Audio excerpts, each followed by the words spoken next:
Examen à distance. Après une série de problèmes, Luc Louvain renonce à un logiciel contesté pour certains examens. La session d'examen, qui doit démarrer vendredi à Luc Louvain, s'annonce sous haute tension. Hier, les tests à blanc pour les examens à distance ont connu de sérieux ratés. Certains étudiants n'ont jamais réussi à se connecter à l'application pour examen Testois et son système anti-triche de photos à distance. Selon Luc Louvain, la cause de ces buts est due au trop grand nombre d'étudiants connectés en même temps. Une explication que confirme Testois, régler ces paramètres était d'ailleurs le but de ces tests à blanc, explique Clément Régnier, le cofondateur de Testois. En effet, il y a eu une surcharge, et des étudiants n'ont pu se connecter. Les mesures ont été prises. On a doublé les capacités de nos serveurs et de nos bases de données pour faire face aux prochaines connexions. On est assez confiant. Ces tests grandeur nature sont nécessaires pour adapter la machine. Tout devrait donc être opérationnel, selon la société, pour le début de la session. Mais Luc Louvain a décidé de revoir tout de même les modalités d'examen pour éviter un stress supplémentaire pour les étudiants en cette période déjà troublée. L'université a décidé de faire glisser une quarantaine d'examens vers d'autres plateformes bien connues des étudiants, comme Temps ou Moodle, et qui permettent un plus grand nombre de connexions en même temps, des plateformes qui n'ont pas de système anti-triche, mais cela ne change finalement rien, explique Isabelle de Costé, la porte-parole de Luc Louvain. Depuis le départ, on a décidé d'utiliser 4 plateformes pour réaliser ces examens en ligne. Les examens que l'on a fait glisser sur d'autres plateformes allaient se faire sans surveillance à distance, de toute manière. Dès le départ, il était déterminé que c'était au prorata de chaque professeur de décider d'activer ou non les options de système de contrôle à distance sur les plateformes.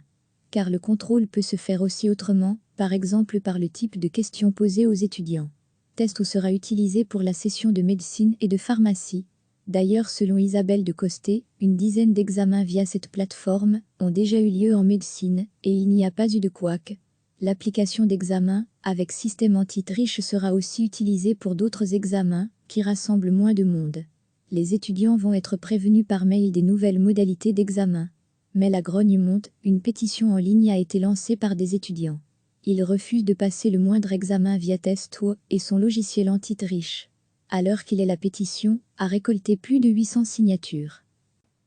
La session d'examen, qui doit démarrer vendredi à Luc Louvain, s'annonce sous haute tension.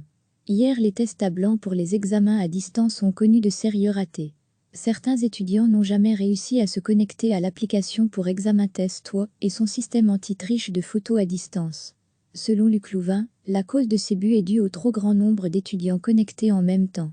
Une explication que confirme Testois, régler ces paramètres était d'ailleurs le but de ces tests à blanc, explique Clément Régnier, le cofondateur de Testois. En effet, il y a eu une surcharge, et des étudiants n'ont pu se connecter. Les mesures ont été prises.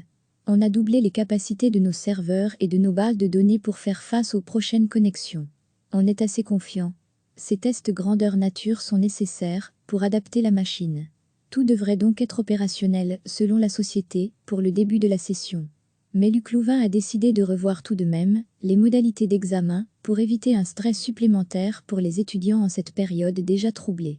L'université a décidé de faire glisser une quarantaine d'examens vers d'autres plateformes bien connues des étudiants, comme Temps ou Moodle, et qui permettent un plus grand nombre de connexions en même temps, des plateformes qui n'ont pas de système anti-triche, mais cela ne change finalement rien, explique Isabelle de Costé, la porte-parole de Luc Louvain. Depuis le départ, on a décidé d'utiliser 4 plateformes pour réaliser ces examens en ligne.